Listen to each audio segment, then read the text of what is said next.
नमस्कार। प्राइम समाचारमा स्वागत छ। म सरोज कोइराला र म संगीता कटुवाल। सुरु गरौं अहिलेसम्मका प्रमुख समाचारबाट। स्थानीय तहको निर्वाचनमा विद्युतीय भोटिङ मेसिनको प्रयोगबारे आयोगद्वारा छलफल सुरु। 3 लाखका दरले 25,000 वटा मेसिन चाहिने, बजेट व्यवस्थापनमा सकस। गठबन्धनभित्र एमसीसीले विवाद बढाएपछि नेताहरूको दौडधुप तीव्र। कांग्रेस अनुमोदन गराउने पक्षमा, प्रचण्ड र माधव मध्यमार्गी बाटो खोज्ने कसरतमा। पछिल्लो दिनमा कोरोना संक्रमण घट्दै आज 2401 जना थपिए। दैनिक मृत्यु हुनेको संख्या भने कम भएन। माध्यमिक शिक्षा परीक्षा वैशाख 9 गतेदेखि सुरु हुने। स्थानीय जनप्रतिनिधिले चुनाव जित्न गरेका बाचा पूरा गर्न सकेनन्। ललितपुरलाई स्मार्ट सिटी बनाउने मेयर चेरी बाबुको घोषणा कागजमै सीमित हुँदा जनता रुष्ट। नेपालको अर्थतन्त्र धराशायी, व्यापार घाटा 46.6%ले वृद्धि, मूल्य वृद्धि 5.65%, बकेउता नतिर्ने क्यासिनोलाई कारबाहीको तयारी। युक्रेनमाथि आक्रमण गर्न खोजेको आरोप खेपिरहेको रसियाद्वारा सैन्य अभ्यासको तयारी। अभ्यासका नाममा युद्ध नगर्न नेटो र अमेरिकाको चेतावनी।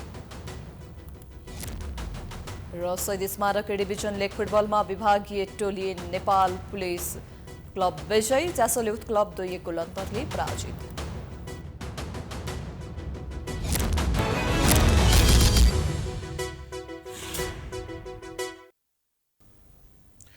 अब समाचार विस्तारमा।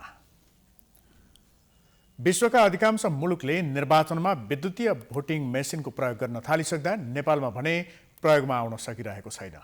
नेपालमा परीक्षणका रूपमा भोटिङ मेसिनको प्रयोग भएका छन्, तर सुरुवाती लगानी केही महँगो हुने तथा नेपालका राजनीतिक दलहरू प्रविधिप्रति आश्वस्त हुन नसक्दा यस्तो सुविधाजनक प्रविधिको प्रयोगमा बन्देज झैँ लगाइएको छ। के आगामी स्थानीय निकायको निर्वाचनमा विद्युतीय भोटिङ मेसिनको प्रयोग सम्भव छ त? एक रिपोर्ट। आगामी स्थानीय तहको निर्वाचनमा भोटिङ मेसिनको प्रयोगबारे बुधबार निर्वाचन आयोगले विज्ञहरूसँग राय सल्लाह लिएको छ।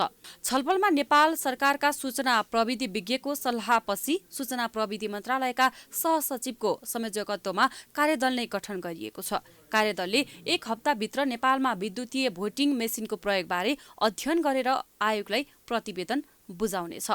प्रतिवेदन प्राप्त भएपछि मात्रै स्थानीय निर्वाचनमा मेसिनको प्रयोगबारे टुङ्गो लाग्ने निर्वाचन आयोगका प्रवक्ता शालिग्राम शर्मा पौडेल बताउँछन्। पुरै भूगोलमा प्रयोग गर्न सकिने अथवा सानो क्षेत्रमा सकिने अथवा शहरमा मात्रै सकिने, यो सबै कुराको अध्ययन गरेर एउटा प्रतिवेदन दिनको लागि एउटा समिति सूचना तथा प्रविधि मन्त्रालयको सहसचिवको संयोजकतामा समिति गठन भएको छ र त्यसले 1 हप्ताको टाइम दिएको छ। त्यो 1 हप्ताभित्रमा उहाँहरूले रिपोर्ट दिएपछि हामी कसरी अगाडि जान सक्छौँ। पछिल्ला केही निर्वाचनमा नेपालमा पनि विद्युतीय भोटिङ मेसिनको प्रयोग भएका छन्। पहिलो र दोस्रो संविधान सभाकै 2074 सालको आम निर्वाचनमा परीक्षणका लागि काठमाडौँको क्षेत्र नम्बर 1 मा भोटिङ मेसिनको प्रयोग गरिएको थियो। त्यस्तै प्रतिनिधि सभाको उपनिर्वाचनमा समेत यो मेसिन प्रयोगमा ल्याइएको थियो। खरिद गर्दा केही खर्चिलो देखिनुको साथै सबै राजनीतिक दल प्रविधिप्रति विश्वस्त हुन नसक्दा नेपालमा पूर्ण रूपमा भोटिङ मेसिनको प्रयोग हुन नसकेको हो। नेपालमा भोटिङ मेसिन उत्पादन गर्दै आएको राम लक्ष्मण इनोभेशन्सका रामप्रसाद रिमाल नेपालमा यो प्रविधि प्रयोगको सम्भावना देख्छन्। सुरुमा केही खर्चिलो हुने भए पनि मतपत्रबाट मतदान गर्नुभन्दा यो सजिलो हुने उनी बताउँछन्। साथै मत बदर गर्ने सम्भावना समेत कम हुने दाबी उनको छ। स्थानीय चुनावमा अहिलेसम्म योभन्दा अगाडिका भएका प्र्याक्टिसहरूमा हेर्दाखेरि चाहिँ सबभन्दा धेरै मत बदर हुन्छन्।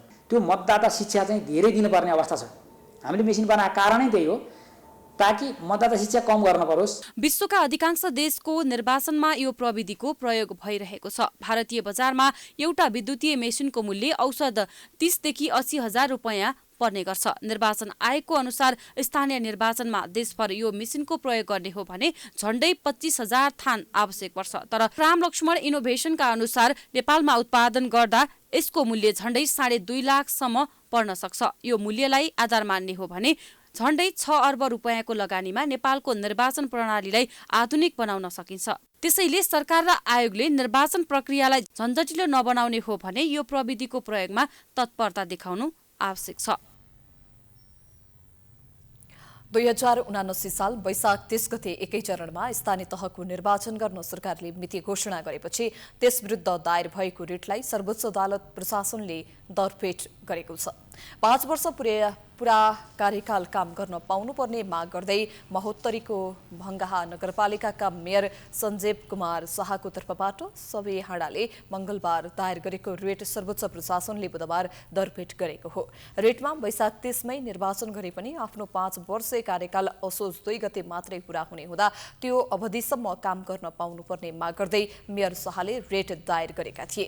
निर्वाचन आयोगसँगको छलफलपछि गत सोमबार बसेको मन्त्री परिषद बैठकले निर्वाचनको मिति घोषणा गरेको थियो। पछिल्लो समय एमसीसीका कारण सत्ता गठबन्धनमा केही विवाद देखिएको छ। गठबन्धनमा सामेल दलहरूभित्र एमसीसीको विषयलाई लिएर मतभिन्नता हुँदा प्रमुख प्रतिपक्षी दल नेकपा एमाले भने गठबन्धनलाई टुक्र्याउने दाउमा लागि परेको छ, जसका लागि प्रधानमन्त्री शेरबहादुर देउवालाई एमाले अध्यक्ष केपी शर्मा ओलीले प्रस्ताव नै गरेको बुझिएको छ। एक रिपोर्ट। तत्कालीन प्रधानमन्त्री केपी शर्मा ओलीले दुई पटक संसद विघटनको प्रयास गरेपछि एक भएका 5 दलभित्र विवाद सुरु भएको छ। अमेरिकी सहयोग परियोजना एमसीसीको विषयमा गठबन्धनमा सामेल भएका दलहरूबीच मतभेद भएपछि विवाद सुरु भएको हो। गठबन्धनभित्र एमसीसीकै विषयमा विवाद सुरु हुन थालेपछि उता नेकपा एमाले गठबन्धन फुटाउन खोजेको बुझिएको छ। निरन्तर संसद अवरुद्ध गर्दै आएको नेकपा एमाले गठबन्धन टुटेको खण्डमा नेपाली कांग्रेसलाई साथ दिएर एमसीसी पास गर्ने दाउ खेलेको छ। हिजो संसद विघटनको विषयमा एक भएका राजनीतिक दलहरू एमसीसीकै विषयले छुट्ने सम्भावना पनि बढ्दै गएको छ। मलाई धेरैले सोध्ने प्रश्न के हो भने गठबन्धन के हुन्छ? राष्ट्रिय जनमोर्चाको लागि नेपाल राष्ट्र ठुलो हो कि गठबन्धन? लाग्ला ममानी मलाई घरै छन् कति भने जस्तो गठबन्धन त तपाईँ चाहिँ नि प्रतिगमनका विरुद्धमा तपाईँ चाहिँ नि संसद पटक पटक खाए, अहिले पनि संसद चल्न दिइरहेको छैन। वाम विश्लेषक प्राध्यापक डाक्टर जगदीश चन्द्र भण्डारीले स्वार्थ प्रधान हुने राजनीतिमा गठबन्धन बन्ने र फुट्ने प्रक्रिया निरन्तर चलिरहने बताउँछन्। हिजो संसद विघटनको स्वार्थ प्रधान हुँदा जुटेका आज अर्को विषय प्रधान हुँदा फुट्ने सम्भावना हुने उनको तर्क छ। एउटा कुरा त उनको चाहिँ राजनीतिक जुन स्वार्थ छ त्यो स्वार्थको मेल देउबाजीसँग हुन सक्छ, सम्भावना छ। देउबाजीको पनि मेल ओलीसँग अहिलेको सन्दर्भमा ओलीसँग हुन सक्छ। कुन अर्थमा भन्दाखेरि उनीहरूको स्वार्थ केन्द्र विभिन्न किसिमका स्वार्थ हुन्छन्। खास बेलामा खास स्वार्थहरू प्रधान भएर आउँछन्। अहिले एमसीसी भयो। त्यसो त संसदीय अङ्कगणितमा आफू बलियो बन्नका लागि विभिन्न राजनीतिक दलले आफ्नो स्वार्थ अनुसार नै कदम चाल्दै आएका छन्। अहिले पनि एमसीसीकै विषयमा प्रधानमन्त्री देउवालाई दबाव सिर्जना भइरहेको अवस्थामा एमसीसी पास गर्नका लागि देउवा ओलीसँग मिल्ने सम्भावना पनि बढेर गएको छ।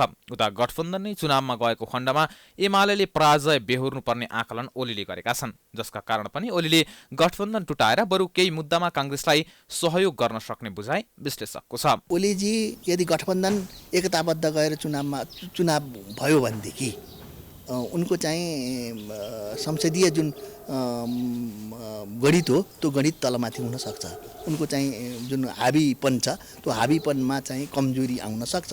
त्यसो भएको हुनाले स्वाभाविक रूपमा ओलीजी अलिकति पछाडि हटेर देउबासँगको मेल गर्न पनि सक्छन्, देउबासँग मेल गर्न सक्छन्। सत्ता गठबन्धनमा देखेका यिनै मतभेदलाई छोप्ने दाउमा ओली छन्। अनि यता गठबन्धनको नेतृत्व गरेका प्रधानमन्त्री देउवा पनि ओलीसँग अलि बढी आकर्षित देखिएका छन्। यही कारणले पनि ओलीले चाहे जस्तो गठबन्धन टुक्रिने सम्भावना पनि उकालो लागेको छ। हालै विस्तार भएको कर्णाली प्रदेश सरकारमा नेकपा एकीकृत समाजवादी केन्द्रका एकजना मात्रै मन्त्री परेपछि उक्त पार्टीका अध्यक्ष माधव कुमार नेपाल रुष्ट बनेका छन्। यसै विषयलाई लिएर उनले सत्ता साझेदार दल नेकपा माओवादी केन्द्रका अध्यक्ष पुष्पकमल दाहाल प्रचण्डसँग भेटवार्ता गरेका छन्। दुई नेता बीचको भेट र एमसीसीको विषयमा उत्पन्न विवादले सत्ता साझेदार दल बीचमै दरार उत्पन्न हुने हो कि भन्ने आशंका पनि पैदा भएको छ। एक रिपोर्ट। बुधबार प्रचण्ड निवास खुमालटारमा नेकपा माओवादी केन्द्रका अध्यक्ष पुष्पकमल दाहाल प्रचण्ड र नेकपा एकीकृत समाजवादीका अध्यक्ष माधव कुमार नेपालबीच 2 घण्टा छलफल भएको छ। छलफलमा हालै कर्णाली प्रदेशमा सरकार विस्तारका क्रममा समाजवादी पार्टीको सम्मानजनक रूपमा उपस्थिति नभएको विषयमा उक्त पार्टीका अध्यक्ष नेपालले प्रचण्डसँग गुनासो राखेका छन्। यो विषयमा थप प्रश्न गर्न नेपाली काङ्ग्रेसका सभापति एवं प्रधानमन्त्री शेरबहादुर देउवालाई छिट्टै भेटेर कर्णाली प्रदेशमा समाजवादी पार्टीका तर्फबाट मन्त्री हुनेको सङ्ख्या थप गर्न आग्रह गर्नेबारे छलफल भएको छ। यसैगरी पछिल्लो समय विवादित रूपमा उठान भइरहेको एमसीसी सम्झौतालाई चुनावपछि मात्रै परिमार्जनसहित अगाडि बढाउने सहमति गरेका छन्। दुवै अध्यक्षबीच गठबन्धन कायमै राखेर स्थानीय तहको निर्वाचन सँगै जानेबारे पनि छलफल भएको छ। कर्णाली प्रदेशको मन्त्रीमण्डल विस्तारको सन्दर्भमा सन्तुलित भएन भन्ने चाहिँ कर्णालीका एकीकृत समाजवादीका साथीहरूको गम्भीर गुनासो छ। त्यही विषयमा अब एकै ठाउँ बसेर छलफल गर्नको लागि हाम्रो पार्टीका अन्य कर्णालीका इन्चार्ज सहित बसेर छलफल भयो। के गम्भीर असहमति हुने के हो? अन्त मन्त्रीमण्डल विस्तार गर्दा जसरी अब सन्तुलित मिलाउनु पर्थ्यो, उहाँलाई जसरी त्यहाँ सहभागिता गराउनु पर्थ्यो त्यो भएन, अलि उपेक्षा गरियो भन्ने उहाँहरूको गुनासोहरू छ। दुई अध्यक्षको भेटमा एमसीसीको विषयलाई लिएर माओवादी केन्द्र र एकीकृत समाजवादीले समान धारणा बनाउने पनि निष्कर्ष निकालेको छ। माओवादी केन्द्रले परिमार्जनसहित एमसीसी अगाडि बढाउने विषयलाई अडान लिएको छ। यता नेपाली काङ्ग्रेसले यथास्थितिमै जस्ताको तस्तै एमसीसीलाई संसदमा लगेर छलफल गरी पास गर्नुपर्ने धारणा बनाएको छ। तर माओवादी केन्द्र भने यथास्थितिमा एमसीसी पास गर्न नहुनेमा स्पष्ट छ। एउटा अनुदान सम्झौतालाई संसदमा लैजानु कुनै जरुरी नरहेको पनि माओवादीको बुझाइ छ। संसदमा आउनुपर्ने एउटा आर्थिक सहयोगको कुरो संसदमा आउनुपर्ने नजिर बस्यो भने के हुन्छ? भोलि अरू देशले पनि भोलि त्यही खोल्लान् होइन। हामीले एउटासँग गरिसकेको त अरूसम्म गर्दैन भन्नु त मिल्दैन। त्यसले एउटा चाहिँ गम्भीर चाहिँ प्रश्न के हो भने त्यो संसदले अनुमोदन गर्नुपर्ने कुरा राख्यो भने यो जटिल भयो। दोस्रो कुरो के भने एमसीसीको विषयमा बहस चल्दै गर्दा अमेरिकी अधिकारीहरूले इन्डो पेसिफिकको अङ्ग हो भनेर बोलिदिए होइन। बोलिदिएपछि त स्वतः चाहिँ के भने त्यो त उनीहरूले नै बोलिसकेको थियो इन्डो पेसिफिक अङ्ग हो भनिदिएपछि त आम रूपमा त गइहाल्यो नि त। ओहो यो त गम्भीर पो रहेछ त। कुनै चाहिँ अब असंलग्न राष्ट्रिय नीति अवलम्बन गरेको नेपाल सैन्य गठबन्धनमा त सामेल हुनु त गम्भीर कुरो हो। एकीकृत समाजवादीले पनि माओवादीले जस्तै मिल्दो जुल्दो धारणा बनाएको छ। अमेरिकाले नेपाललाई निजीकरणतर्फ लैजाने, निजी क्षेत्रलाई उच्चतम प्राथमिकता दिने ध्येय राखेको लगायत नीतिगत, प्रक्रियागत र उद्देश्यगत रूपमा एमसीसी सम्झौता उपयुक्त नभएको हुनाले या त नेपाली हित अनुरूप सम्पूर्ण रूपमा परिमार्जन गर्नुपर्ने या त फिर्ता लैजानुपर्ने एकीकृत समाजवादीको धारणा छ। सार्वभौमिकतामा खलल पार्ने कुनै पनि विषय मान्ने नहुने एकीकृत समाजवादीको भनाइ छ। उसले सिङ्गो मुलुकलाई प्राइभेटाइजेसनतिर लाने, निजी क्षेत्रलाई उच्चतम प्राथमिकता दिने, नव उदारवादी अर्थतन्त्रलाई जोड दिने, फ्री मार्केटका नाममा हाम्रो संविधानको समाजवादी भावनालाई ध्वस्त पार्ने, उसका जे जति नीतिहरू छन् यो हामीलाई मन परेको छैन। यसकारण नीतिगत रूपमा, प्रक्रियागत रूपमा, उद्देश्यगत रूपमा नै एमसीसी उपयुक्त नभएको हुनाले या त नेपाली हित अनुरूप यसलाई सम्पूर्ण करेक्सन गर्न अमेरिका तयार हुनुपर्छ या त अमेरिकाले यो फिर्ता लानुपर्छ भन्ने हाम्रो दृष्टिकोण छ।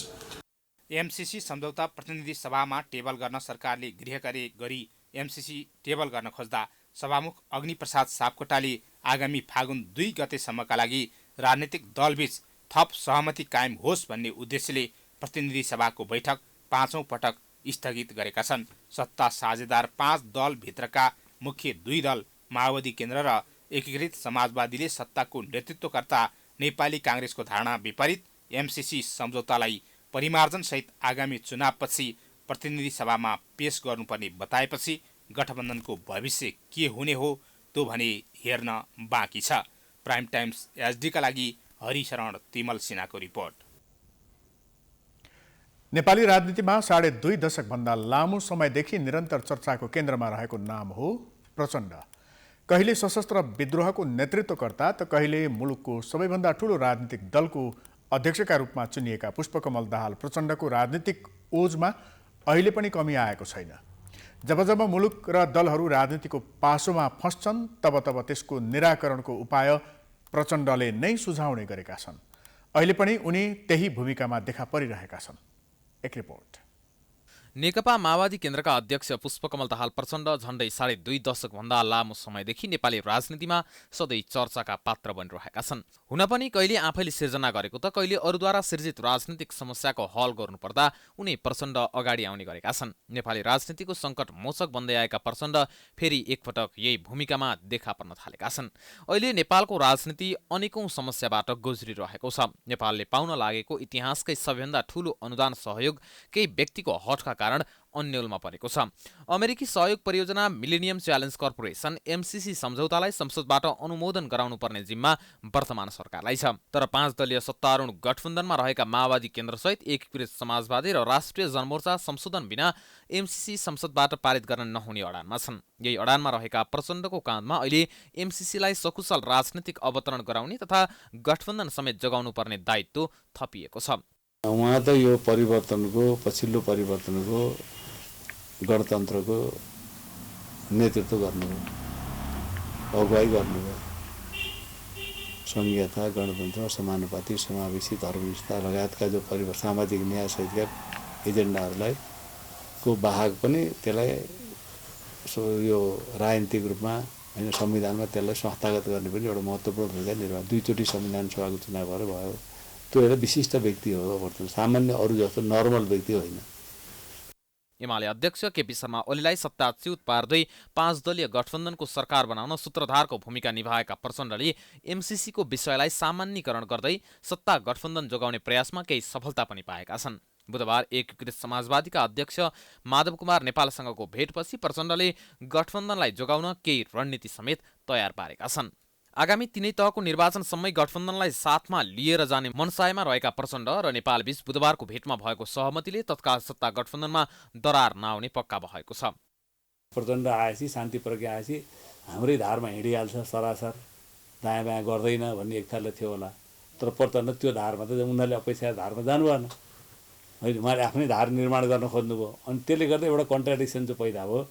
त्यसले गर्दा चौतर्फी रूपमा चाहिँ के भने जो परिवर्तन र प्रचण्डको अगाडिको बाटो जुन छ, अगाडिको बाटो देखेर त उनीहरू तर्सिया छन्। अहिले आगामी स्थानीय तहको निर्वाचनमा गरिने भागभण्डा लगायत एमसीसीलाई स्थानीय तहको निर्वाचनपछि मात्रै संसदमा प्रवेश दिलाउने विषयमा प्रचण्ड र नेपाल सहमतिमा पुगेका छन्, जसमा प्रधानमन्त्री शेरबहादुर देउवाको समेत साथ रहने बताइन्छ। साथै एमसीसीका सम्बन्धमा अमेरिकी सरकारसँग केही अस्पष्ट बुदालाई थप स्पष्ट बनाउन आग्रह गर्ने तथा त्यसपछि मात्रै संशोधनको प्रक्रियामा जाने विषयमा पनि गठबन्धनभित्र लगभग सहमति जुटेको दावी गरिएको छ, जसका कारण प्रचण्ड फेरि एकपटक गठबन्धन जोगाउने कार्यको सूत्रधार बनेको मान्न सकिन्छ। विश्रामपछि स्वागत छ। अब बाँकी समाचार। पछिल्लो दिनमा कोरोना संक्रमण घट्दै गएको छ। तेस्रो लहरमा दैनिक 12,000 भन्दा माथिसम्म संक्रमण पुष्टि भएका थिए, तर पछिल्ला दिनमा संक्रमण घटेर 2 देखि 3,000 को आसपासमा छ। संक्रमण घट्दै गए पनि मृत्यु भने बढिरहेको छ। एक रिपोर्ट। स्वास्थ्य मन्त्रालयको तथ्याङ्कको आधारमा नेपालमा कोरोना संक्रमण पुष्टि हुनेको संख्या घट्दै गएको छ। माघ 6 गते एकै दिन 12,338 जनामा कोरोना संक्रमण पुष्टि भएको थियो, तर पछिल्लो 2 साता यता संक्रमण घट्दै गएको छ। यस हप्ता आइतबार 1,346, सोमबार 1,570, मंगलबार 1,957 र बुधबार 2,401 जनामा संक्रमण देखिएको हो। माघको पहिलो साता संक्रमण दर 50% भन्दा माथि पुगेकोमा अहिले 16% छ। नयाँ भेरिएन्टहरूबाट जोखिम अझै कायमै रहेकोले सावधानी अपनाउन स्वास्थ्य तथा जनसङ्ख्या मन्त्रालयले सचेत गराएको छ। मन्त्रालयकी प्रवक्ता मिश्रले 95 वटा नमुना जिन सिक्वेन्सिङका लागि गएको माघ 24 गते भारत पठाइएकोमा सबैमा ओमिक्रोन पुष्टि भएको जानकारी दिन्। उनले त्यसमध्ये 78 वटा अर्थात् 82% ओमिक्रोनको B2 पुष्टि भएको बताइन्।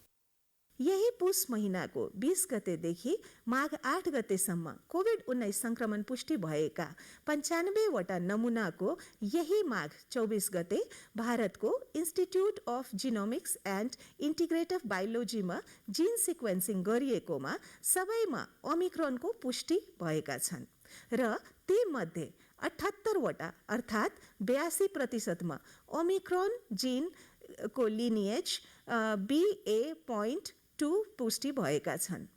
भाइरसमा समय अनुसार आनुवांशिक उत्परिवर्तन भइरहन्छ। नेपालमा संख्यात्मक हिसाबले कोरोना संक्रमण घटे पनि कोरोनाबाट मृत्यु हुनेको संख्या पनि घटेको छैन। पछिल्लो 24 घण्टामा 14 जनाको मृत्यु भएको छ। सोमबार 13 जना, आइतबार 11 र मंगलबार 11 जनाको मृत्यु भएको थियो। अहिले अस्पतालमा बिरामीको चाप कम भए तापनि भर्ना हुने अधिकांश दीर्घरोगी तथा ज्येष्ठ नागरिकहरू छन्, जसका कारण केही दिन अझै संक्रमणका कारण मृत्यु हुनेको संख्या बढ्न सक्ने चिकित्सक बताउँछन्। अहिलेको पनि तपाईँले अवस्था विभिन्न अस्पताल हेर्नुभयो भने चाहिँ बुढाबुढीहरू जो दीर्घरोगी हुनुहुन्छ उहाँहरूलाई नै अस्पताल भर्ना गर्नु परेको अवस्था छ। मैले भनेको चाहिँ त्यही दोस्रो चरणमा छ हामी भनेको हो। र पक्कै पनि अब केही दिन चाहिँ अलिक सकसपन रहन्छ। मैले त्यो भन्न पनि खोजेँ र मैले यो लेख पनि लेखेको छु। र यो सायद अब केही समयपछि यदि राम्रो भयो भने ठिकै छ, होइन भने चाहिँ उहाँहरूलाई चाहिँ अस्पताल जानुपर्ने अवस्था आउन सक्छ। बुधबार कोरोना संक्रमण पश्चात 24 घण्टामा 7,777 जना कोरोना मुक्त भएका छन्। सक्रिय संक्रमितको संख्या 30,241 मा झरेको छ।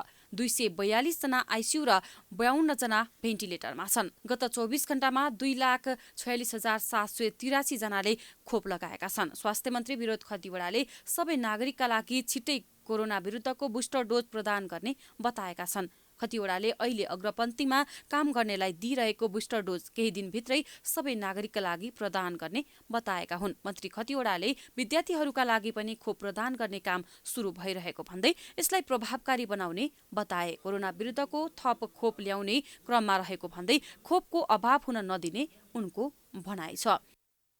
बुस्टर डोज चाहिँ यो अगाडि हामीले फ्रन्ट लाइनरलाई गर्यौँ, वृद्ध बिरामीहरूलाई गर्यौँ हामीले दोस्रो चरणमा। अब हामी तेस्रो चरणमा चाहिँ नि मलाई लाग्छ केही दिनभित्र नै हामी चाहिँ नि सम्पूर्ण नेपाली नागरिकलाई बुस्टर डोज पनि चाहिँ नि के भन्छ लाउन खुलेको अथवा लाउन सुरु गर्छौँ। अहिलेसम्म 1,79,11,000 जनाले खोपको पहिलो मात्रा र 1,58,00,000ले दुवै मात्रा लगाएका छन्। त्यसैगरी बुस्टर डोज लगाउनेको संख्या 6,54,000 रहेको छ। राष्ट्रिय परीक्षा बोर्डले माध्यमिक शिक्षा परीक्षा एसईई वैशाख 9 गतेदेखि गर्ने निर्णय गरेको छ। बुधबार बसेको बोर्डको बैठकले वैशाख 9 देखि 20 गतेसम्म परीक्षा सञ्चालनको निर्णय गरेको हो। कोरोना महामारीका कारण पढाइ प्रभावित भएकाले नियमित समयभन्दा 1 महिना ढिलो परीक्षा गर्न लागेको बोर्डले जनाएको छ। स्थानीय तहको चुनावलाई ध्यानमा दिँदै वैशाख 9 गतेदेखि परीक्षा गर्न लागेको बोर्डले जनाएको छ। नेपालको संविधान 2072 जारी गरेर देशलाई अगाडि बढाउन महत्वपूर्ण भूमिका खेलेका सुशील कोइरालाको बुधबार 7औं स्मृति दिवस हो। नेपाली कांग्रेसका तत्कालीन सभापति सुशील कोइरालालाई कांग्रेसले मात्र नभई सबै राजनैतिक दलका नेताले 2072 सालको संविधान जारी गर्ने असल आदर्शवादी राजनेता जसले राजनीतिक निकास दिएको भनेर कोइरालाको सम्झना गरेका छन्। एक रिपोर्ट। 1939 विराटनगरमा जन्मेका कोइरालाले विश्लेश्वर प्रसाद कोइरालाको प्रजातान्त्रिक समाजवादी धारणाबाट प्रेरित भई विषम 2010 सालदेखि कोइराला राजनीतिमा संलग्न भएका हुन्। विषम 2017 सालमा तत्कालीन राजा महेन्द्रले प्रजातन्त्रको अपहरणपछि उनी 16 वर्षसम्म भारतमा निर्वासित जीवन बिताए। कोइरालाको 2072 साल माघ 26 गते 77 वर्षको उमेरमा निधन भएको थियो। दोस्रो संविधान सभाको निर्वाचनपछि 2070 साल माघ 27 गते प्रधानमन्त्री निर्वाचित भएका सुशील कोइरालाकै कार्यकालमा 2072 असोज 3 गते नेपालको संविधान 2072 जारी गरिएको हो। कोइरालाको सादा जीवन र उच्च विचारका आदर्शवादी नेतृत्वको कारण 2072 साल असोज 3 गते संविधान जारी भएपछि देशले राजनीतिक विकासमा फड्को मारेको नेपाली कांग्रेसका नेताको बुझाइ छ। दुईचोटि कम्युनिस्ट पार्टीले जित्दा पनि जारी नभएको संविधान नेपाली कांग्रेसको सभापति भएको कारणले उहाँले जारी गर्नुभयो। त्यसमा सबैको अथक प्रयास र प्रयत्न छ। कांग्रेस पहिलो पार्टी नभए भए त्यो संविधान सभाबाट संविधान जारी हुँदैन थियो। सुशील कोइराला त्यतिखेर पार्टी सभापति हुनुहुन्थ्यो कांग्रेस पहिलो हुने बेलामा। त्यसैले म उहाँलाई आज प्रजातन्त्रका सेनानी, संविधानका पिता र एउटा निष्ठावान सम्पत्ति र जीवनलाई पनि पर राखेर प्रजातन्त्र र प्रजातान्त्रिक मूल्य र मान्यतालाई अगाडि बढाउने नेताको रूपमा स्मरण गर्न चाहन्छु। नेपालको राजनीतिमा कृष्णप्रसाद भट्टराईपछि सायद यस्तो सादा जीवनका नेताको रूपमा सुशील कोइरालालाई स्मरण गर्न चाहन्छु। सुशील कोइरालाले नेपाल र भारतमा गरी करिब 5 वर्ष राजनीतिक बन्दी जीवन समेत बिताएका थिए। विषम 2036मा नेपाली कांग्रेसको केन्द्रीय सदस्य भएका सुशील कोइराला विषम 2036 सालको जनमत संग्रहमा बहुदलीय प्रजातन्त्रका पक्षमा अभियान चलाएका थिए भने विषम 2042 सालको सत्याग्रह र विषम 2046 सालको ऐतिहासिक जनआन्दोलनमा सक्रिय राजनीतिक भूमिका निर्वाह गरेका थिए। कोइरालाको सुझबुझपूर्ण काम गर्दै शैलीकै कारण देशले संविधान पाएको नेकपा माओवादी केन्द्रको भनाइ छ। उहाँलाई बुझ्दाखेरि चाहिँ मैले असाध्यै सिम्पल नेताको रूपमा, एउटा सादगी नेताको रूपमा चाहिँ बुद्ध छु र फेरि हुन पनि त्यही हो। उहाँले फेरि संविधान जारी गर्नको लागि उहाँकै नेतृत्वको सरकार थियो र उहाँले असाध्यै राम्रो महत्त्वपूर्ण भूमिका पनि खेल्नुभयो। त्यसले एउटा राष्ट्रिय रूपमा चाहिँ संविधान जारी हुँदैन कि अब फेरि चाहिँ संविधान जारी नभएर चाहिँ देश पुनः द्वन्द्वतिर फर्किन्छ कि भन्ने एउटा चुनौतीको बिचमा फेरि राष्ट्रिय सहमति कायम गरेर पार्टी अध्यक्ष कमरेड प्रचण्ड, त्यो बेलाको चाहिँ अब केपी ओली र चाहिँ त्यो बेलाको सरकारको नेतृत्व गरिराखेको चाहिँ सुशील कोइराला बीचको चाहिँ राष्ट्रिय सहमति भएर चाहिँ संविधान जारी गर्ने एउटा राम्रो वातावरण पनि बन्यो र त्यसमा उहाँले चाहिँ महत्त्वपूर्ण रोल पनि प्ले गर्नुभयो। सरल जीवनशैलीका कारण कोइरालालाई नेपाली कांग्रेसभित्र मात्र नभई अन्य राजनीतिक दलका नेताले आदर्श व्यक्तिका रूपमा मान्छन्। संविधान सभाबाट देशको संविधान निर्माण गरेर जारी गर्ने अभिभारा पूरा गर्ने नेताका रूपमा राजनीतिक दलका नेता तथा कार्यकर्ताले सदा सर्वदा स्मरण गरिरहनेछन्। प्राइम एसटीका लागि हरिशरण तेमेलसनाको रिपोर्ट। नेपाली कांग्रेसले आगामी कार्य सम्पादन समितिको बैठकका एजेन्डालाई अन्तिम रूप दिएको छ। बुधबार बालुवाटारमा सभापति शेरबहादुर देउवासँग छलफल गर्दै पार्टी पदाधिकारीले कार्य सम्पादन समितिको बैठकका एजेन्डालाई अन्तिम रूप दिएको हो। बिहिबार पार्टी कार्यालय सानेपामा कांग्रेसको कार्य सम्पादन समिति बैठक बस्दैछ। म्याद गुज्रिएका भ्रातृ संस्थाहरूबारे बैठकले आवश्यक निर्णय गर्ने कांग्रेस प्रवक्ता डाक्टर प्रकाश शरण महतले जानकारी दिए। त्यस्तै स्थानीय तहको निर्वाचन र बाँकी रहेका जिल्लाको अधिवेशनका बारेमा सभापतिसँग छलफल भएको र बिहिबार बस्ने कार्य सम्पादन समितिको बैठकले आवश्यक निर्णय गर्ने महतले बताए। भातृ शुभेच्छुक संगठनहरूलाई कसरी फेरि गति दिने, त्यसलाई पूर्णता दिने भन्ने विषयमा हाम्रो पदाधिकारी साथीहरू, बाँकी पदाधिकारी साथीहरूले जुन छलफल हामीले गरेका थियौँ त्यो सभापतिजीलाई चाहिँ ब्रिफ गऱ्यौँ, उहाँको कुराहरू बुझ्यौँ र भोलि अब थप कार्य सम्पादन समितिमा त्यहाँको सुझाव सल्लाह लिएर निर्णयमा पुग्ने भन्ने कुरा नै भयो। कांग्रेसमा 13वटा भ्रातृ तथा 18वटा शुभेच्छुक संस्था छन्, तर समयमा अधिवेशन नगरेका कारण तीमध्ये अधिकांश संस्था निष्क्रिय बनेका छन्। त्यस्तै विभिन्न कारणले कांग्रेसको 16 जिल्लामा अधिवेशन हुन सकेको छैन।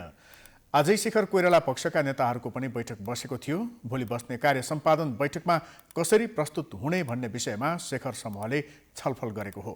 पार्टीलाई विधि विधान अनुसार चलाउनु पर्ने तर विचार समूहलाई व्यवस्था गर्न नहुने निष्कर्ष यो समूहले निकालेको छ। पार्टी विभाजन भएको 6 महिना पुग्न नपाउँदै जनता समाजवादी पार्टी जसपाभित्रको विवाद फेरि उत्कर्षमा पुगेको छ। अध्यक्ष उपेन्द्र यादव र संघीय परिषद अध्यक्ष डाक्टर बाबुराम भट्टराईबीच आन्तरिक शक्ति सङ्घर्ष सुरु भएसँगै जसपा विभाजनको संघारमा पुगेको छ। एक रिपोर्ट। प्रधानमन्त्री शेरबहादुर देउवा नेतृत्वको सरकारमा मन्त्री बन्नेको छनौट तथा राष्ट्रिय सभाको निर्वाचनमा उम्मेदवारी चयन गर्दा पार्टी अध्यक्ष उपेन्द्र यादवले एकटौटी गरेको भन्दै संघीय परिषद अध्यक्ष डाक्टर बाबुराम भट्टराई पक्ष असन्तुष्ट बनेको छ। आसन्न स्थानीय तहको निर्वाचनका लागि उम्मेद्वार छनौटमा समेत यादवले एकलौटी गर्न सक्ने आशंका भट्टराई पक्षको छ। अध्यक्ष यादवले पार्टीगत निर्णय गर्दा कसैसँग सल्लाह नगरेको आरोप भट्टराई पक्षको छ। विवाद समाधानका लागि कार्यकारिणी समितिको बैठक बोलाउन भट्टराई पक्षले यादवमाथि दबाव समेत बढाउन थालेको छ। तर अध्यक्ष यादवले बैठक बोलाउन आलटाल गरिरहेको भट्टराई पक्षको आरोप छ।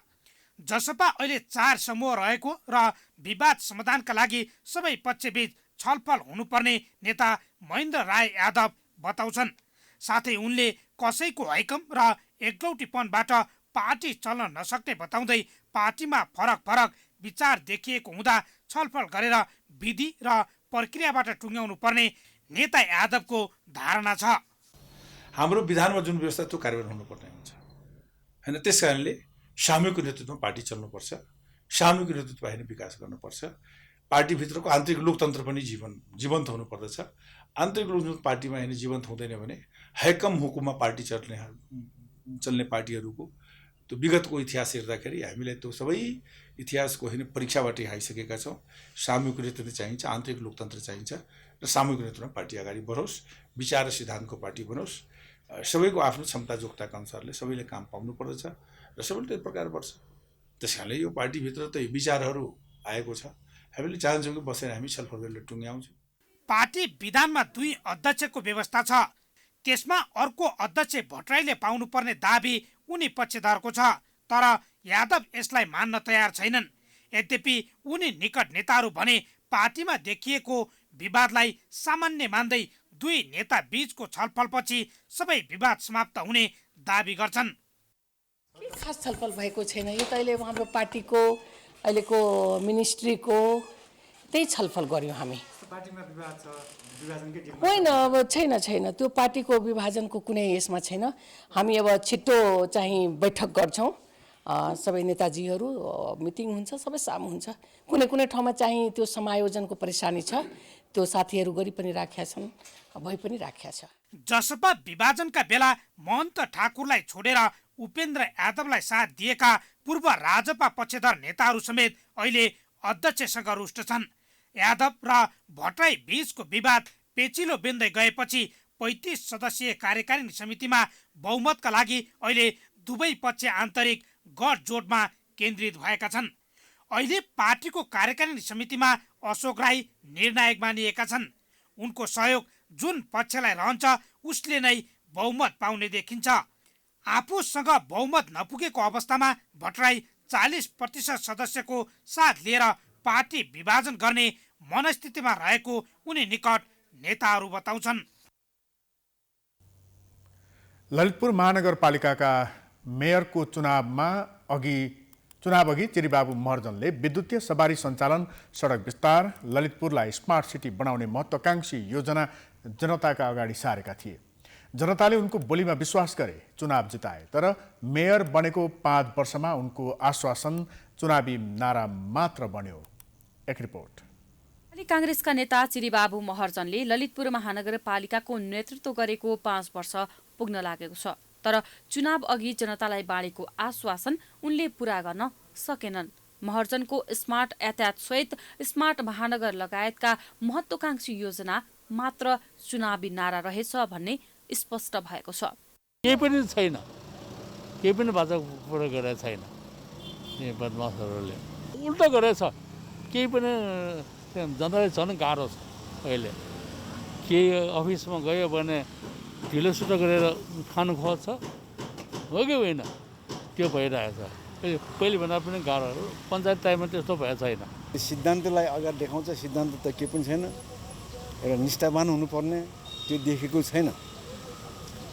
सब आफ्नो एउटा समूहगत रूपमा साम्प्रदायिक भने जस्तै यो पार्टीगत साम्प्रदायिक भइरहेछ अहिले। मैले हेरेको त्यही हो क्या। काम पनि गर्नुभएको छ र केही बाचाहरू बाँकी पनि छन् होइन। अब त्यो सम्भव त एकै कार्यकालमा नसकिन नि सक्छ त्यो कुराहरू। अब जेनरल मेयर हुनुहुन्छ अरूभन्दा पनि होइन, पढाइ लेखा मेयर हुनुहुन्छ। अब हिजोको दिनमा विदेशी प्रोजेक्टमा पनि काम गरिसक्नु भएको। उहाँलाई ललितपुर नगर कसरी विकास गर्नुपर्छ, के गर्नुपर्छ भन्ने कुरा उहाँ स्वयंलाई थाहा भएकै कुरा हो। अब खासै भन्नुपर्दा ललितपुरमा अब नयाँ वडाहरूको चाहिँ मैले भन्न सक्दिनँ। पुरानो वडाहरूमा त पहिले पनि विकासै भएको हो, अहिले पनि विकासको गति ठिकै छ। चुनाव ताका सबै आश्वासन अहिले चुनावी रणनीति मात्र रहेछ भन्ने पुष्टि भएका छन्। मेयर महर्जन र उनका सारथीका रूपमा चुनाव जितेका जनप्रतिनिधिहरू सार्वजनिक शौचालय, हरियाली पार्क, सफा र व्यवस्थित सडक, फोहोर मैला, खानेपानीको व्यवस्थापन लगायतका सामान्य तर जनताका लागि अति आवश्यकता पूरा गर्न समेत असफल बनेका छन्। उनीहरूले ललितपुर महानगरमा निःशुल्क वाइफाई उपलब्ध गराउँदै स्मार्ट सिटी बनाउने घोषणा गरेका थिए। साथै वृद्ध भत्ता घर घरमा पुर्याउने, पुल्चोकदेखि थापाथलीसम्मको 1.4 किलोमिटर सडकमा फ्लाइओभर बनाउने कार्ययोजना समेत महर्जनले अगाडि सारेका थिए। यो बाचा पनि पूरा हुन सकेन। पाटन दरबारभित्र ट्राफिक व्यवस्थापन गर्न एकतर्फी प्रणाली लागू गर्ने, सार्वजनिक शौचालय निर्माण गर्ने, सम्पूर्ण महानगर क्षेत्रलाई डिजिटलाइज गर्दै स्मार्ट सिटी बनाउने, व्यवस्थित बस्ती, आधुनिक सहर, घर घरमा खानेपानी पुर्याउने पनि उनको चुनावी घोषणामा सामेल थियो। त्यसमा पनि मेयर महर्जन चुकेका छन्। अब ढल हेर्नुभयो भने अब पानी पऱ्यो भने गएमा त्यो ढल बगेर यति यति पानी आउँछ, के भएको छ भन्ने त अब भन्नु। अब तपाईँ त्यही भन्नुहोस्, साझामा कृष्णगल्लीमा पानी पर्ने बित्तिकै वहाँ बाटो काट्न गाह्रो हुन्छ, अनि के भयो भन्ने त खानेपानी भन्नुहुन्छ भने कुको पानी आउँछ, पाटनगरबाट त्यो पठाउँछ। तर अहिले म कहाँ त्यो मैले 7-8 वर्ष भयो पैसा बुझाइरहेको छु, धारो काटिरहेको छ। महर्जनले मिलम्ची आएपछि ललितपुरको सडक पखालेर धुलोमुक्त बनाउने घोषणा पनि गरेका थिए। स्थानीय रोजगारी सृजनामा प्राथमिकता दिने, विपन्न तथा दलित परिवारको हकमा 2 सन्तानका लागि निशुल्क प्रसुति सेवा तथा 10,000 सुत्केरी भत्ता उपलब्ध गराउने उनको घोषणा थियो। यो 5 वर्षको अवधिमा उनको अधिकांश घोषणा कार्यान्वयन हुन सकेन। महानगरवासी उनले चुनावी नाराको रूपमा भाषण मात्र गरेको तर आश्वासन पूरा गर्न नसकेको गुनासो गर्छन्। तर उनी भने आफ्नो कार्यकालमा घोषणा पत्रमा उल्लेख गरे भन्दा पनि धेरै काम गरेको दाबी गर्दै कार्यकाल सफल भएको बताउँछन्। एकदमै सफल, अति सफल।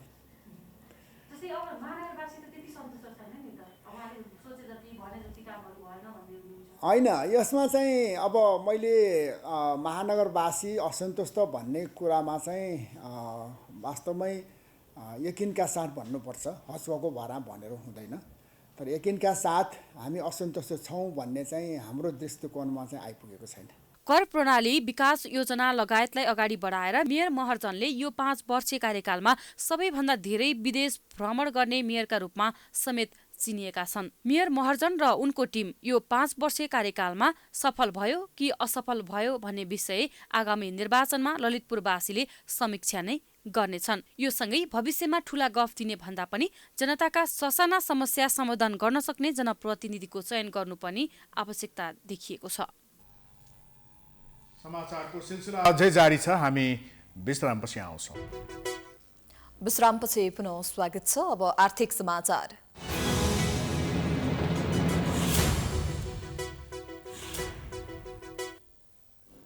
सरकारले सार्वजनिक खरिद नियमावलीको 11औं संशोधन मार्फत निर्माण क्षेत्रमा लामो समयदेखि अड्किएको गाँठो फुकाउने काम गरेको छ। अब निर्माण कम्पनीले एक पटकमा 5 वटा भन्दा बढी ठेक्का लिन नपाउने गरी सरकारले अंकुश लगाएको छ। नेपाली कम्पनीले 3 अर्बसम्मको ठेक्का लिन पाउने, आवश्यकता अनुसार म्याद थप, धरौटी रकम फिर्ता भए 40 अर्ब रुपैयाँ बजारमा प्रभाव हुने लगायत संशोधनको निर्माण क्षेत्रले स्वागत गरेको छ। एक रिपोर्ट। सोमबारको मन्त्री परिषद बैठक अनुसार सार्वजनिक खरिद नियमावलीको 11औं संशोधन मार्फत निर्माण व्यवसायीले लामो समयदेखि उठाउँदै आएका सुधारका विषयलाई सम्बोधन गर्ने काम गरेको छ। निर्माण व्यवसायी विकासै मन्त्रालय र विज्ञहरूसँगको पटक पटकको छलफलपछिको राय सुझाव अनुरूप विगतको दिनमा एउटै निर्माण व्यवसायीले धेरै ठेक्का ओगट्ने प्रवृत्ति हटाएर सरकारले 5 वटा ठेक्का लिएको कम्पनीले उक्त कार्य सम्पन्न नगरेसम्म अर्को ठेक्का नपाउने व्यवस्था गरेको छ। यही निर्णय नियमावलीमा आएर हात परे निर्माणका सबै कामले गति लिने र समानुपातिक रूपमा निर्माणका काम सबैले पाउने अवस्था सिर्जना हुनुका साथै विकासको लक्ष्य प्राप्तिमा महत्त्वपूर्ण सहयोग पुग्ने निर्माण व्यवसायी महासङ्घका अध्यक्ष रवि सिंह बताउँछन्। एउटा निर्माण कम्पनीले बढीमा 5 वटा काम मात्र एकपटकमा लिन पाउने व्यवस्था गर्यो भने भोलिको दिनमा त्यो निर्माण कम्पनी आफै त्यो कामलाई तदारुकता साथ सम्पन्न गर्नको लागि अग्रसर हुन्छ। आम जनताले पनि आफूले उपयोग गर्ने संरचनाहरू समयमा प्राप्त गर्छ र सरकारले पनि आफूले लिएको विकासको लक्ष्य प्राप्ति हुन्छ र निर्माण कम्पनीले पनि लामो समयसम्म जुन निर्माणको कामहरूलाई चाहिँ लथालिङ्ग भएर बसेर जुन अहिले आरोपित भएको छ त्यसबाट जोगिने र आफ्नो कामलाई चाहिँ एकदमै बढीभन्दा बढी प्राथमिकता साथ अगाडि बढाउने अवसर हुन्छ। 10 अर्ब रुपैयाँसम्मका ठेक्कामा विदेशी कम्पनीले नेपाली कम्पनीसँग अनिवार्य जोइन्ट भेन्चर गर्नुपर्ने, नेपाली कम्पनीले 3 अर्बसम्मको ठेक्का लिन पाउने, 1 अर्बको काम गर्न 80 करोडको अनुभवको प्रमाणपत्रको व्यवस्था हटाएर 60मा झारिएको विषयले नेपाली निर्माण कम्पनीको वृत्ति विकासमा सहयोग पुग्ने महासङ्घको बुझाइ छ। धरौटी रकम फिर्ता भए तत्काल बजारमा 40 अर्ब रुपियाँ प्रवाह भई मजदुरसम्मलाई रकम दिन पुग्ने र निर्माणले गति लिने पनि देखिएको छ। यसले बजारमा तरलताको समस्या हटेर जाने जिकिर महासङ्घको छ। तरलताको अभावले गर्दाखेरि ब्याङ्कहरूले हामीलाई लगानी गर्न सकेका छैन, हाम्रो सप्लायरहरूले हामीलाई सामग्रीहरू उपलब्ध गराउन सकेका छैन। त्यसलाई सम्बोधन गर्नको लागि हाम्रो धरौटी चाहिँ ब्याङ्क ग्यारेन्टीबाट फिर्ता गऱ्यो भने मुलुकमा लगभग 35 देखि 40 अर्ब रुपियाँ बजारमा आउँथ्यो। त्यो आयो भने हामीले हाम्रो सप्लाई चेनमा दिन्छौँ, हाम्रो मजदुरहरूलाई दिन्छौँ र कामले चाहिँ तदारुकता साथ अगाडि बढ्न खोज्छ र राज्यको जुन लक्ष्य छ निर्माणको गति बढाउने लक्ष्यलाई प्राप्ति हुन्छ। समग्रमा निर्माण व्यवसायी र विकासे मन्त्रालयले दिएका सुझाव सम्बोधन गरेको भन्दै 2076 साल वैशाख 30मा भएको 6औं संशोधनदेखि सुधारको माग गर्दै आएका निर्माण व्यवसायीले यसलाई स्वागत गरेका छन्। अब विकास निर्माणले गति लिने र निर्माण कम्पनीले गर्दै आएका बेतिथि हट्ने दाबी समेत गरिएको छ। सरकारले विकास निर्माणले गति लिने लक्ष्य अनुरूप सार्वजनिक खरिद नियमावलीको 11औं संशोधन गरिरहँदा मुलुकको समृद्धिका लागि निर्माण उद्योगीले पनि अब आफ्नो साख बढाउन आफूलाई सुधार गरेर पुँजीगत खर्च समयमै सक्ने सरकारको आकाङ्क्षालाई पूरा गर्न साथ दिनुपर्ने देखिन्छ। प्राइम टाइम्स एचडीका लागि हरिशरण नेउपाने, काठमाडौँ। देशको वर्तमान आर्थिक अवस्था थप भयावह बन्दै गएको छ। नेपाल राष्ट्र ब्याङ्कले सार्वजनिक गरेको पुष मसान्तसम्मको विवरण अनुसार देशको बाह्य क्षेत्र झन सङ्कटतर्फ उन्मुख हुँदै गएको देखाएको छ। देशमा भित्रिने भन्दा बाहिरिने रकम उच्च रूपले बढेका कारण बाह्य क्षेत्र सङ्कट नजिक पुग्न थालेको हो। देशको भुक्तानी सन्तुलन अर्थात् शोधनान्तर घाटा 2 खर्ब 41 अर्ब 23 करोड रुपियाँ पुगेको छ। राष्ट्र ब्याङ्कले भुक्तानी सन्तुलनमा सुधार गर्न भन्दै विभिन्न वस्तुहरूको आयातमा कडाई गरे पनि अर्थतन्त्रको बाह्य क्षेत्र थप दबावमा परेको हो।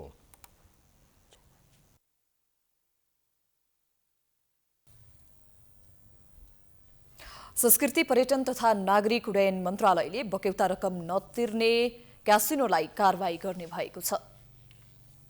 विभिन्न समयमा फरक फरक म्याद दिएर बक्यौता रकम उठाउनको लागि ताकेता गरेको मन्त्रालयले पछिल्लो पटक दिएको 1 साताको म्याद गुज्रिएसँगै रकम नबुझाउने क्यासिनोमाथि कारवाही थालेको हो। पछिल्लो समय पर्यटन विभागले सूचना जारी गरेर दिएको 7 दिने म्याद मंगलबार सकिएको हो। तर क्यासिनोले बक्यौता रकम नबुझाएपछि लाइसेन्स खारिज गर्ने अन्तिम तयारीमा मन्त्रालय जुटेको छ।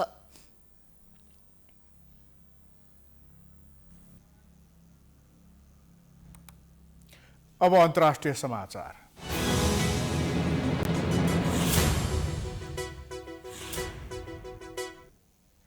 युक्रेनमाथि आक्रमणको तयारी गरेको भन्ने आरोप रसियाले बेलारुसमा 10 दिने सैन्य अभ्यास सुरु गर्ने तयारी गरिरहेको छ। उक्त तयारीलाई सुरक्षा विज्ञहरूले युक्रेन र पश्चिमलाई युद्धको सम्भावना प्रति गम्भीर छ भनी देखाउन डिजाइन गरिएको बताइएको छ। अभ्यासको सक्रिय चरण बिहिबारबाट सुरु हुनेछ। पश्चिमी नेताहरूले स्थितिलाई कम गर्न कूटनीतिक प्रयास जारी राख्दा युक्रेनलाई लिएर पश्चिमसँगको गतिरोधको क्रममा सैन्य गतिविधिको पछिल्लो वृद्धिलाई शङ्कास्पद मानिएको छ। यसप्रति नेटो र अमेरिकाले अभ्यासका नाममा युक्रेनमाथि आक्रमण नगर्न चेतावनी दिएका छन्। रुसले आक्रमण नै नगरे पनि सैन्य अभ्यासका कारण विवाद थप बढ्ने देखिएको छ।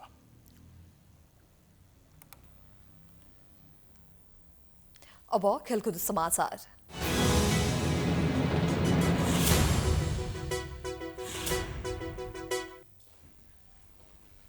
विभागीय टोली नेपाल पुलिस क्लबले शहीद स्मारक डिभिजन लिग फुटबलमा जित निकालेको छ।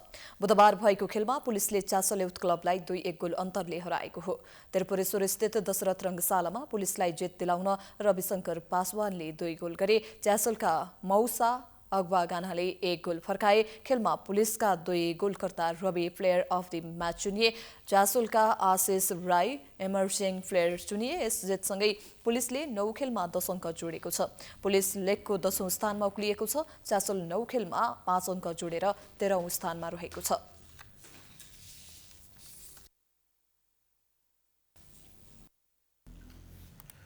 चीनको बेजिङमा जारी शीतकालीन ओलम्पिकमा 34वटा पदकको टुङ्गो लागेको छ। यो सँगै हामी समाचारको अन्त्यमा आइपुगेका छौं। जाँदा जाँदै प्रमुख समाचार पुनः एकपटक। स्थानीय तहको निर्वाचनमा विद्युतीय भोटिङ मेसिनको प्रयोगबारे आयोगद्वारा छलफल सुरु। 3 लाखका दरले 25,000 वटा मेसिन चाहिने बजेट व्यवस्थापनमा सकस। गठबन्धनभित्र एमसीसीले विवाद बढाएपछि नेताहरूको दौडधुप तीव्र। कांग्रेस अनुमोदन गराउने पक्षमा, प्रचण्ड र माधव मध्यमार्गी बाटो खोज्ने कसरतमा। पछिल्लो दिनमा कोरोना संक्रमण घट्दै आज 2401 जना थपिए। दैनिक मृत्यु हुनेको संख्या भने कम भएन। माध्यमिक शिक्षा परीक्षा वैशाख 9 गतेदेखि सुरु हुने। स्थानीय जनप्रतिनिधिले चुनाव जित्न गरेका बाचा पूरा गर्न सकेनन्। ललितपुरलाई स्मार्ट सिटी बनाउने मेयर चेरी बाबुको घोषणा कागजमै सीमित हुँदा जनता रुष्ट। नेपालको अर्थतन्त्र धराशायी। व्यापार घाटा 46.6%ले वृद्धि। मूल्य वृद्धि 5.65%। बक्यौता नतिर्ने क्यासिनोलाई कारबाहीको तयारी। युक्रेनमाथि आक्रमण गर्न खोजेको आरोप खेपिरहेको रसियाद्वारा सैन्य अभ्यासको तयारी। अभ्यासका नाममा युद्ध नगर्न नेटो र अमेरिकाको चेतावनी। र शहीद स्मारक डिभिजन लिग फुटबलमा विभागीय टोली नेपाल पुलिस क्लब विजयी। च्यासल युथ क्लब 2-1 गोल अन्तरले पराजित।